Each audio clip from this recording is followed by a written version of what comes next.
परमात्मा श्री कृष्ण की वाणी गीता गुरु शिष्य संवाद है। अतः अर्जुन ने स्वीकार किया कि शिष्यस्तेहं साधिमाम त्वाम प्रपन्नम। भगवन, मैं आपका शिष्य हूं, आपकी शरण हूं।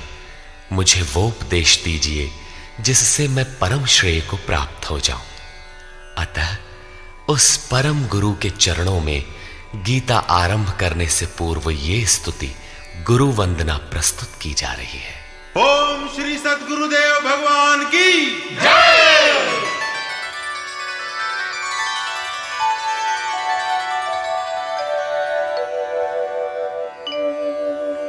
जय सद्गुरुदेवं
अंतर्यामी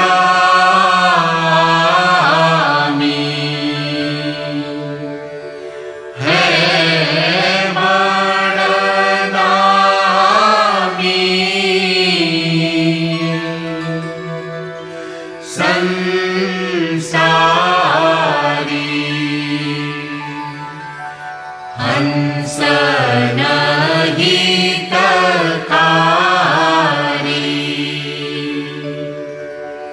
जग पगुधारी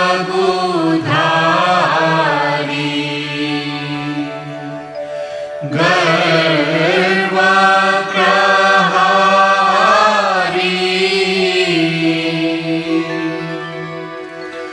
उपकारी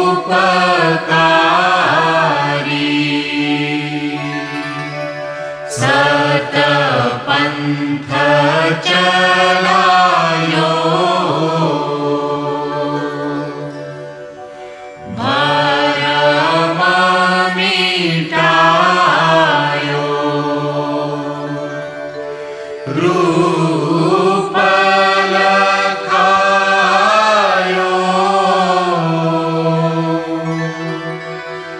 करतारी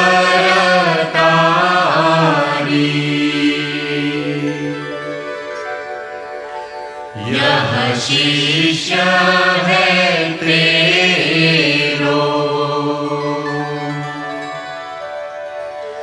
करत निहोरो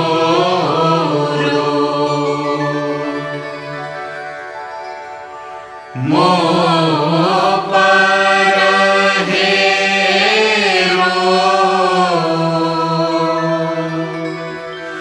प्राणधारी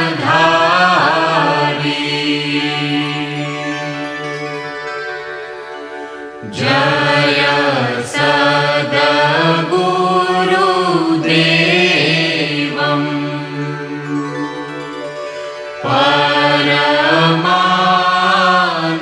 परमानन्दम् अमर शरीरम्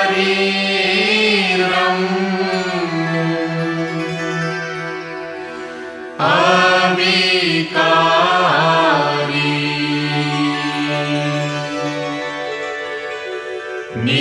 निरगुण निरमूलम्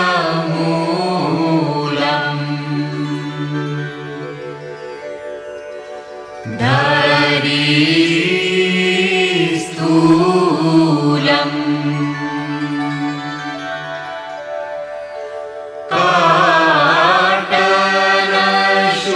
काटनशूलम्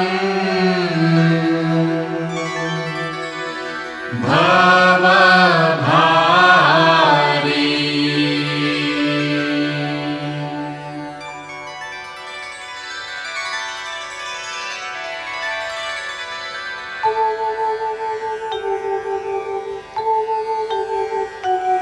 ओम जय गुरुदेव जय गुरुदेव जय गुरुदेव जय गुरुदेव ओम जय गुरुदेव जय गुरुदेव जय गुरुदेव जय गुरुदेव ओम जय गुरुदेव जय गुरुदेव जय गुरुदेव जय गुरुदेव। अमृतंश बहनों तथा भाइयों, जिन महापुरुष ने समस्त वेदों का संकलन किया, वेदांत शास्त्र का प्रवर्तन किया, महाभारत तथा भागवत जिनकी कृतियां हैं, उन्होंने शास्त्रों के रूप में किसी ग्रंथ को मान्यता दी तो वो है भगवान श्री कृष्णोक्त गीता। तरह तरह की पूजा पद्धतियां, परस्पर विरोधी संगठन धर्म के नाम पर प्रचलित हैं, जबकि धर्म का लक्ष्य है एक परमात्मा की शोध। कल्याण स्वरूप वो परमात्मा एक है, उसे प्राप्त करने की निश्चित क्रिया का पालन धर्म है। जब परमात्मा एक है, उसे प्राप्त करने की क्रिया एक है, तो बहुत से पंथ क्यों? इसके समाधान के लिए प्रस्तुत है यथार्थ गीता का भावांश, ये गीता कैसेट। धर्म के सरल स्वरूप और उसकी प्राप्ति हेतु निर्धारित क्रिया का क्रमबद्ध तथा पूर्ण विवरण योगेश्वर श्री कृष्णोक्त गीता है। विश्व के प्रत्येक महापुरुष ने जो कुछ भी साधन बताया है वो सब का सब तथा अनेक गोपनीय स्थितियों का स्पष्टीकरण अकेले गीता में है। इसलिए संपूर्ण मानव जाति के कल्याण का अतर्क शास्त्र गीता है। महाभारत में संकेत है कि जब कौरवों और पांडवों की सेनाएं आमने सामने खड़ी हो गईं, तो संपूर्ण निशांतर कौरवों में प्रवेश कर गए और सभी देवता पांडवों में। इस कथन से महर्षि व्यास ने स्पष्ट कर दिया कि गीता के सभी पात्र देवता या असुर हैं तथा प्रतीकात्मक हैं। प्रत्येक मनुष्य के अंतःकरण में दैवी और आसुरी दो प्रकृतियां अनादिकाल से हैं। दैवी शक्तियों के सहयोग से जब मनुष्य अपने आत्म स्वरूप की ओर अग्रसर होता है तो काम, क्रोध, राग, द्वेष इत्यादि आसुरी वृत्तियां बाधा के रूप में आक्रमण करती हैं। उनका पार पाना ही वास्तविक युद्ध है। अर्जुन श्रेय के लिए विकल था। उसकी दृष्टि में श्रेय का उपाय था कुल धर्म, पिंडोदक क्रिया, वर्ण संकर से बचाव, कुल क्षय से बचने के लिए युद्ध न करना इत्यादि। मात्र इतनी सी शंका के समाधान हेतु भगवान को उसे 18 अध्याय गीता समझानी पड़ी। अंत में पूछा कि क्या तेरा मोह नष्ट हुआ? अर्जुन ने स्वीकार किया कि भगवान, मेरा मोह नष्ट हो गया और अब मैं वैसा ही करूंगा जैसा भगवान ने उपदेश दिया है। वस्तुतः ये केवल अर्जुन की शंका नहीं थी, बल्कि मानव मात्र की शंका है कि श्रेय क्या है, उसे कैसे प्राप्त करें। इसलिए स्त्री पुरुष, आबाल वृद्ध, मानव मात्र के लिए गीता के 18 अध्याय का अनुशीलन एवं नियमित पाठ नितांत आवश्यक है, जिससे ब्रह्म विधि की स्मृति सृजित रहे तथा बच्चों में भी इन कल्याणकारी संस्कारों का सृजन हो सके। इस गीता ज्ञान के बिना कोई भी मनुष्य उस ईश्वर के पथ पर नहीं चल सकता। अक्षय सुख, शाश्वत शांति, लोक में समृद्धि तथा मूल शंका समाधान हेतु इन कैसेटों का संकलन किया गया है। इसके नियमित श्रवण से संपूर्ण परिवार तथा स्वजन समुदाय को सुसंस्कृत करें। संसार में कहीं भी मनुष्य हो, उसके लिए गीता सदैव अमृत वाहिनी है। गीता आपका शास्त्र है। गौरव का विषय है कि 5000 वर्ष से भी अधिक अंतराल के बाद श्री कृष्ण का यथार्थ गायन आपके सम्मुख है। जन्म जन्मांतर की रूढ़ियों से ग्रस्त मस्तिष्क को स्वच्छ कर चिंतन के प्रशस्त पथ पर चलने के लिए इन कैसेटों का प्रसारण प्रातः अवश्य करें।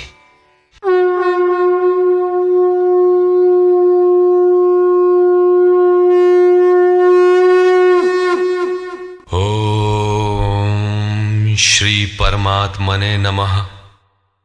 यथार्थ गीता, श्रीमद् भगवत गीता, अथ प्रथमो अध्यायः।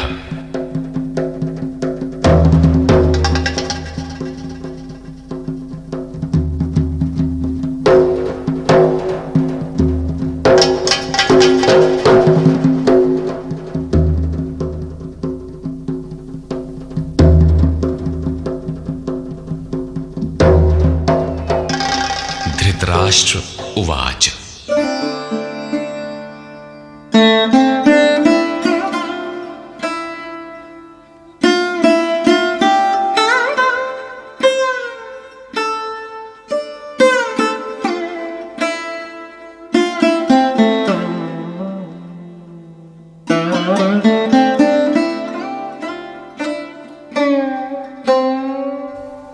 धर्मक्षेत्रे कुरुक्षेत्रे समवेता युयुत्सवः मामकाः पाण्डवाश्चैव किमकुर्वत संजय।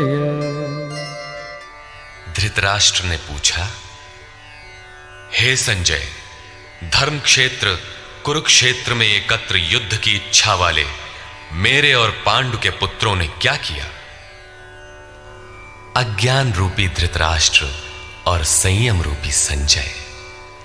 अज्ञान मन के अंतराल में रहता है। अज्ञान से आवृत मन धृतराष्ट्र जन्मांध है, किंतु संयम रूपी संजय के माध्यम से यह देखता है, सुनता है। वो समझता है कि परमात्मा ही सत्य है। फिर भी जब तक इससे उत्पन्न मोह रूपी दुर्योधन जीवित है, इसकी दृष्टि सदैव कौरवों पर रहती है, विकारों पर ही रहती है। धर्म एक क्षेत्र है।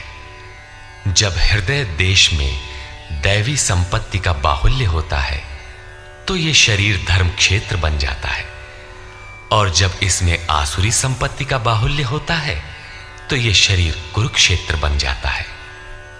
कुरु अर्थात करो। यह शब्द आदेशात्मक है। भगवान श्री कृष्ण कहते हैं, प्रकृति से उत्पन्न तीनों गुणों द्वारा परवश होकर मनुष्य कर्म करता है। वो क्षण मात्र भी कर्म किए बिना नहीं रह सकता। गुण उससे करा लेते हैं। तीनों गुण मनुष्य को देवता से कीट पर्यंत शरीरों में ही बांधते हैं। जब तक प्रकृति और प्रकृति से उत्पन्न गुण जीवित हैं, तब तक कुरु लगा रहेगा। अतः जन्म मृत्यु वाला क्षेत्र, विकारों वाला क्षेत्र कुरुक्षेत्र है, और परम धर्म परमात्मा में प्रवेश दिलाने वाली पुण्यमयी प्रवृत्तियों का क्षेत्र धर्म क्षेत्र है। पुरातत्वविद पंजाब में काशी प्रयाग के मध्य तथा अनेकानेक स्थलों पर कुरुक्षेत्र की शोध में लगे हैं, किंतु गीताकार ने स्वयं बताया है कि जिस क्षेत्र में यह युद्ध हुआ वो कहां है। इदम शरीरम कौन्तेय क्षेत्र मित्य भिधीयते। अर्जुन, ये शरीर ही क्षेत्र है, और जो इसको जानता है, इसका पार पा लेता है, वो क्षेत्रज्ञ है। आगे इन्होंने क्षेत्र का विस्तार बताया, जिसमें 10 इंद्रियां, मन, बुद्धि, अहंकार, 5 विकार और 3 गुणों का वर्णन है।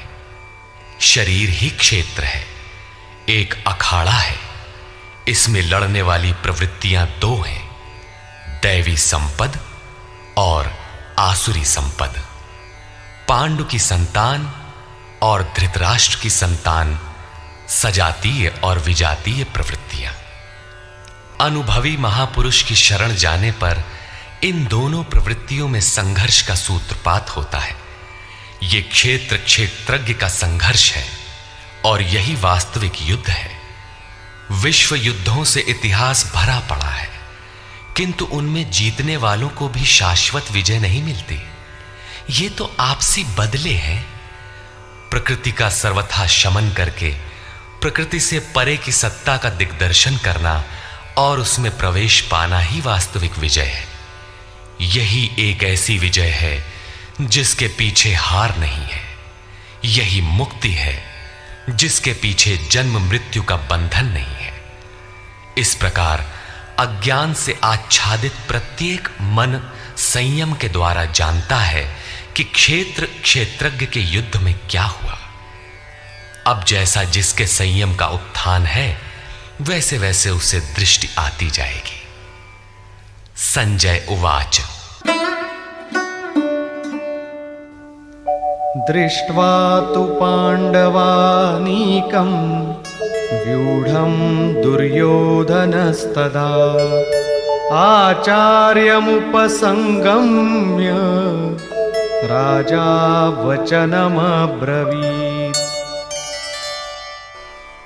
उस समय राजा दुर्योधन ने व्यूह रचना युक्त पांडवों की सेना को देखकर द्रोणाचार्य के पास जाकर ये वचन कहा।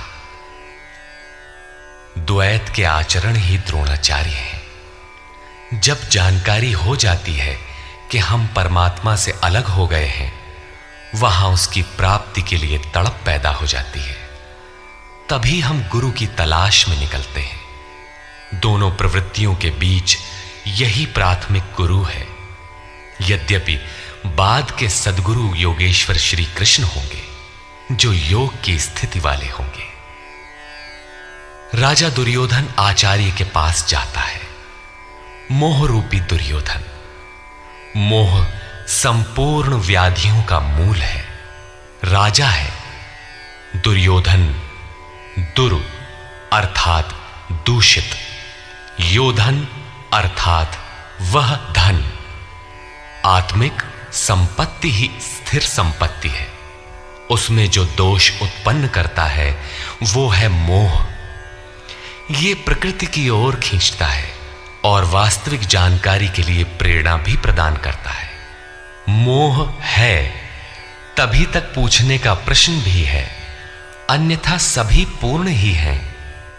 अतः व्यूह रचना युक्त पांडवों की सेना को देखकर, अर्थात पुण्य से प्रवाहित सजातीय वृत्तियों को संगठित देखकर, मोह रूपी दुर्योधन ने गुरु द्रोण के पास जाकर यह कहा। पश्यैतां पांडुपुत्राणां आचार्य महतीं चमू व्यूढ़ां द्रुपदपुत्रेण तव शिष्येण धीमता।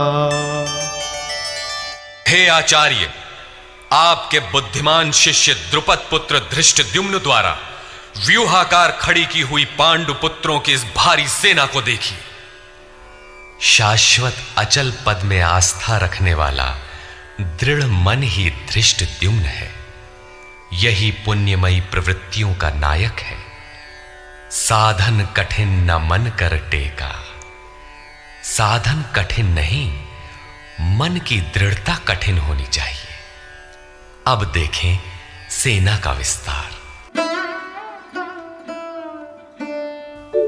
अत्र शूरा महेश्वासा भीमार्जुन समायुधि युयुधानो विराटश्च द्रुपदश्च महारथः।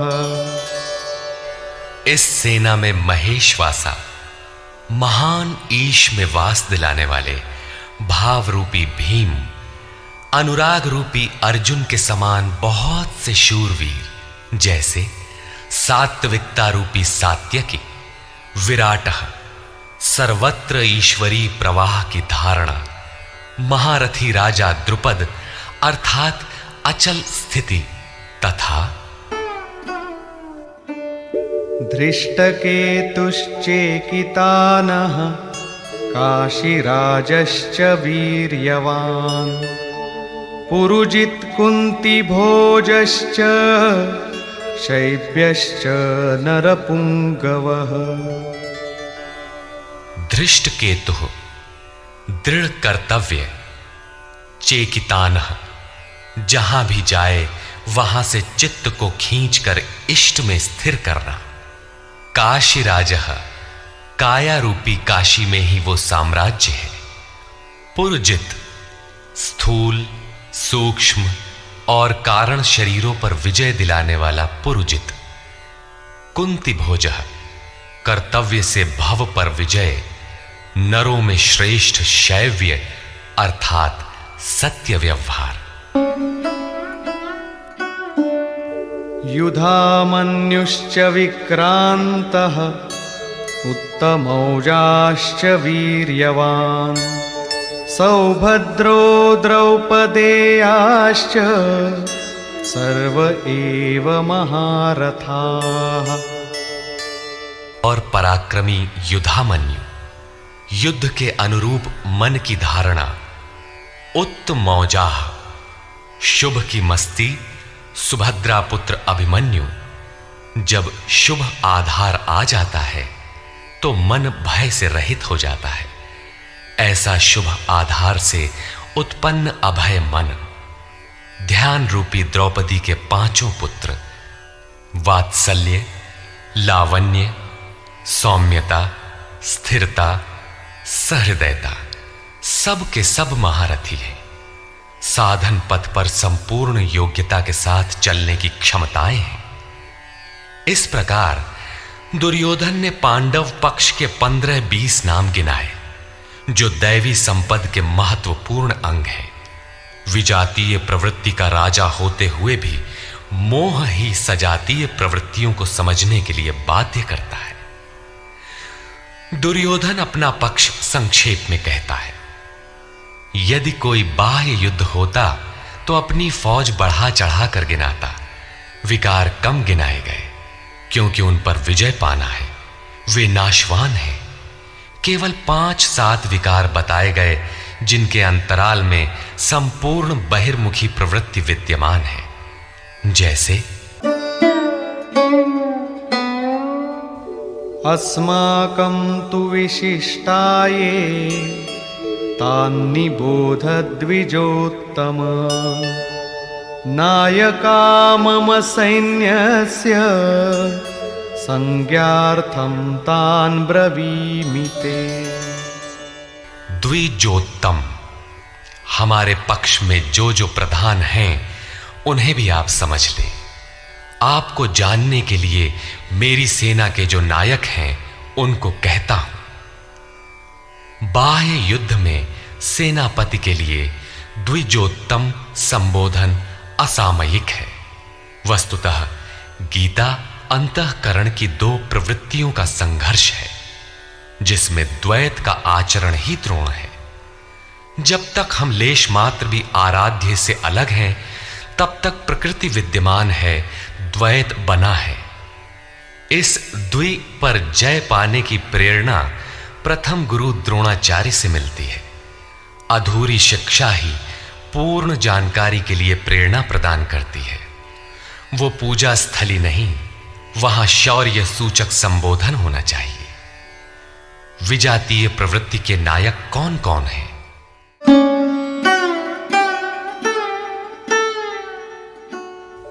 भवान् भीष्मश्च कर्णश्च कृपश्च समितिञ्जयः अश्वत्थामा विकर्णश्च सौमदत्तिस्तथैव च।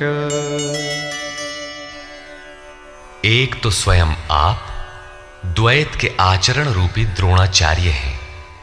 भ्रम रूपी पितामह भीष्म है। भ्रम इन विकारों का उद्गम है, अंत तक जीवित रहता है, इसलिए पितामह है। समूची सेना मर गई, ये जीवित था। शरशैया पर अचेत था, फिर भी जीवित था। ये है भ्रम रूपी भीष्म। भ्रम अंत तक रहता है। इसी प्रकार विजातीय कर्म रूपी कर्ण तथा संग्राम विजयी कृपाचार्य हैं। साधनावस्था में साधक द्वारा कृपा का आचरण ही कृपाचार्य है। भगवान कृपाधाम है और प्राप्ति के पश्चात संत का भी वही स्वरूप है। किंतु साधन काल में जब तक हम अलग हैं, परमात्मा अलग है। विजातीय प्रवृत्ति जीवित है, मोहमयी घिराव है। ऐसी परिस्थिति में साधक यदि कृपा का आचरण करता है तो वो नष्ट हो जाता है। सीता ने दया की तो कुछ काल लंका में प्रायश्चित करना पड़ा। विश्वामित्र दयार्द्र हुए, पतित होना पड़ा। योग सूत्रकार महर्षि पतंजलि भी यही कहते हैं, ते समाधा वुपसर्गा व्युत्थाने सिद्धयः। व्युत्थान काल में सिद्धियां प्रकट होती हैं, वे वास्तव में सिद्धियां हैं, किंतु कैवल्य प्राप्ति के लिए उतनी ही बड़ी विघ्न है जितने काम, क्रोध, लोभ, मोह इत्यादि। गोस्वामी तुलसीदास का भी यही निर्णय है। माया अनेक विघ्न करती है, रिद्धियां प्रदान करती है, यहां तक कि सिद्ध बना देती है। ऐसी अवस्था वाला साधक बगल से निकल भर जाए, मरणासन्न रोगी भी जी उठेगा। वो भले ठीक हो जाए, किंतु साधक उसे अपनी देन मान बैठे तो नष्ट हो जाएगा। एक रोगी के स्थान पर हजारों रोगी घेर लेंगे, भजन चिंतन का क्रम अवरुद्ध हो जाएगा और उधर बहकते बहकते प्रकृति का बाहुल्य हो जाएगा। यदि लक्ष्य दूर है और साधक कृपा करता है तो कृपा का अकेला आचरण ही समितिंजय समूची सेना को जीत लेगा। इसलिए साधक को पूर्ति पर्यंत इससे सतर्क रहना चाहिए। दया बिनु संत कसाई, दया करी तो आफत आई। लेकिन अधूरी अवस्था में यह विजातीय प्रवृत्ति का दुर्धर्ष योद्धा है। इसी प्रकार आसक्ति रूपी अश्वत्थामा, विकल्प रूपी विकर्ण और भ्रममयी श्वास ही भूरि श्रवा है। ये सभी बहिर्मुखी प्रवाह के नायक हैं।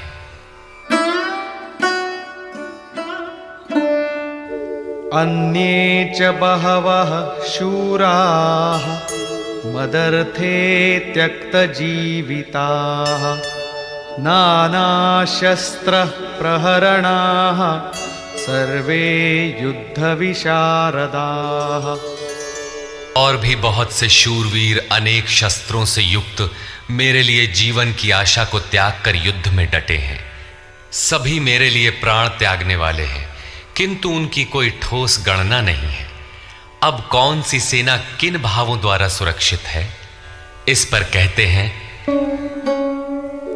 अपर्याप्तं तदस्माकं बलं भीष्माभिरक्षितं पर्याप्तं त्विदमेतेषां बलं भीमाभिरक्षितम्। भीष्म द्वारा रक्षित हमारी सेना सब प्रकार से अजेय है और भीम द्वारा रक्षित इन लोगों की सेना जीतने में सुगम है। पर्याप्त और अपर्याप्त जैसे श्लिष्ट शब्द का प्रयोग दुर्योधन की आशंका को व्यक्त करता है।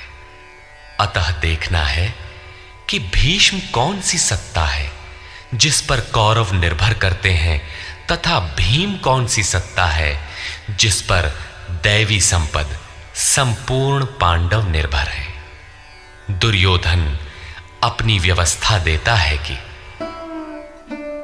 अयनेषु च सर्वेषु यथा भागमवस्थिताः भीष्ममेवाभिरक्षन्तु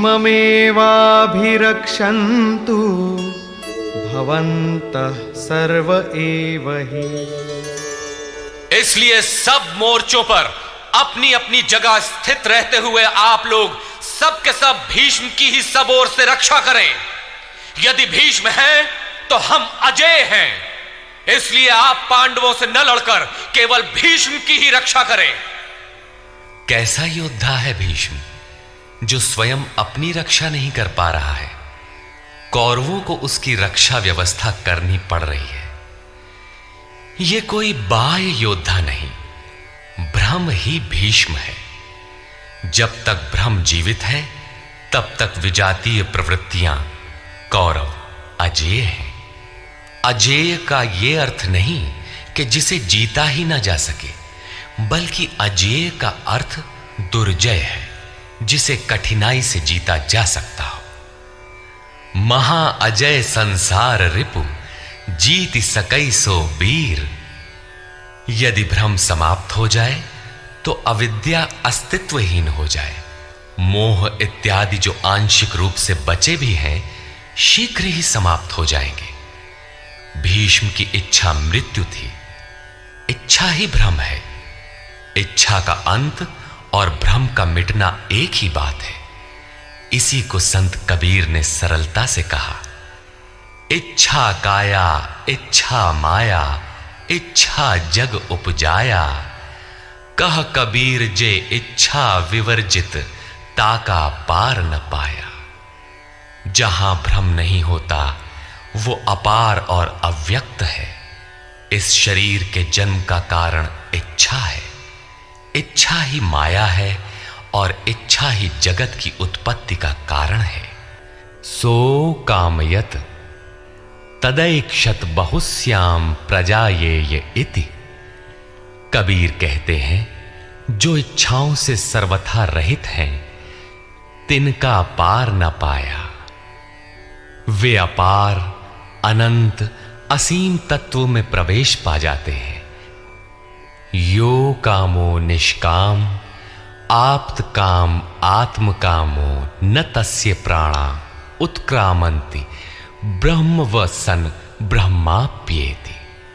जो कामनाओं से रहित आत्मा में स्थिर आत्म स्वरूप है, उसका कभी पतन नहीं होता।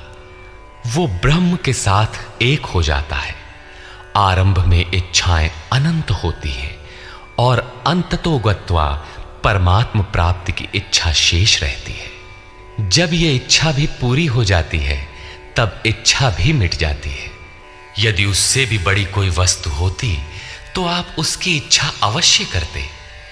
जब उससे आगे कोई वस्तु है ही नहीं, तो इच्छा किसकी होगी?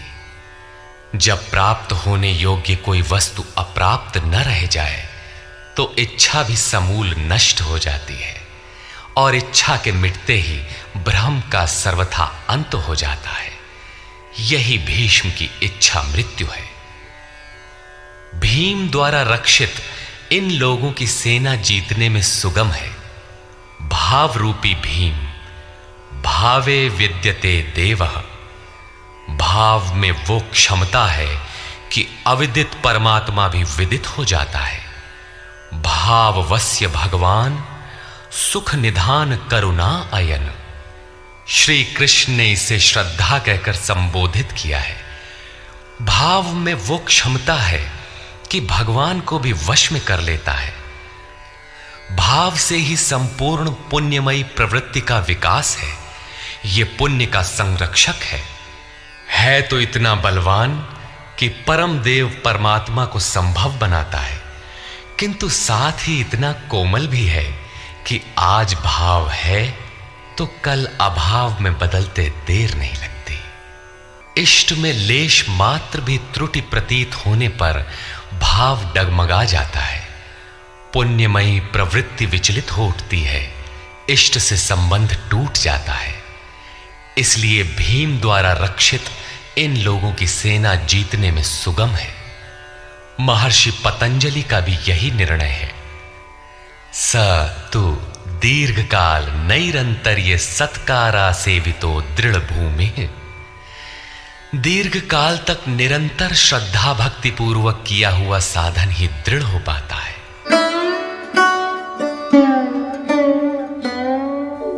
तस्य संजनयन् हर्षं कुरु वृद्धः पितामहः। सिंहनादं विनद्योच्चैः शंखं दद्मौ प्रतापवान। इस प्रकार अपने बलाबल का निर्णय लेकर शंख ध्वनि हुई। शंख ध्वनि पात्रों के पराक्रम की घोषणा है कि जीतने पर कौन सा पात्र आपको क्या देगा। कौरवों में वृद्ध प्रतापवान पितामह भीष्म ने उस दुर्योधन के हृदय में हर्ष उत्पन्न करते हुए उच्च स्वर से सिंहनाद के समान भयप्रद शंख बजाया। सिंह प्रकृति से भयावह पहलू का प्रतीक है।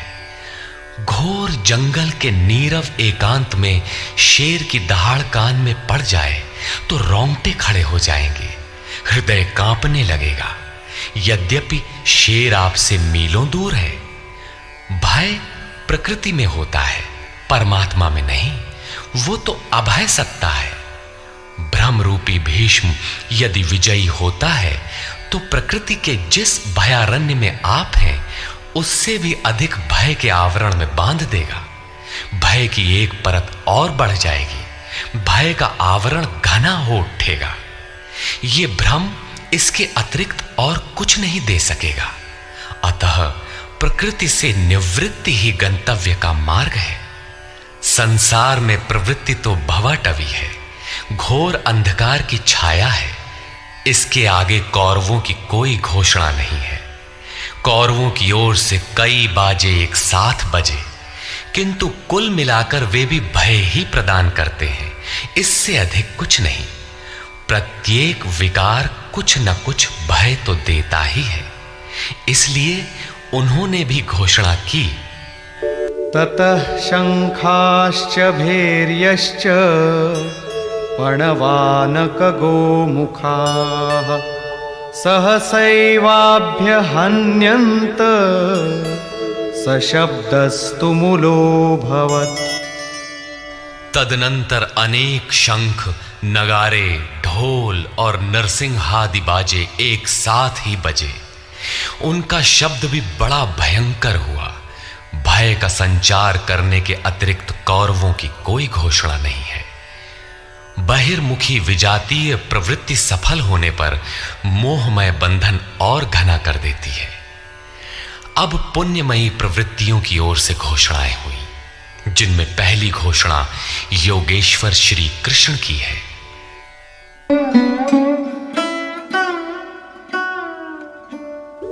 ततः श्वेतैर्हयैर्युक्ते महती स्यन्दने स्थितौ माधव पाण्डवश्चैव दिव्यौ शंखौ प्रदध्मतु।